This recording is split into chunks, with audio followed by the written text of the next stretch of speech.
piece from the Lumber Historical Society. They've used it for many things over the years, especially with it being green. They use it around Christmas time a lot.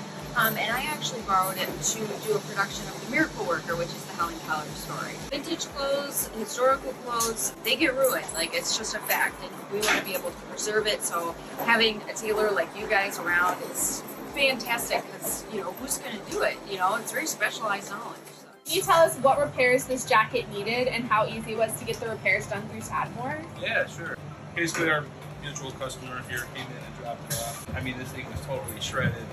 It came out great. I can rely on them for great service and great quality. People are good. Drivers are prompt. I personally have a large collection of vintage clothes, probably too much, but being confident that I can bring it here because they work with you guys is really important.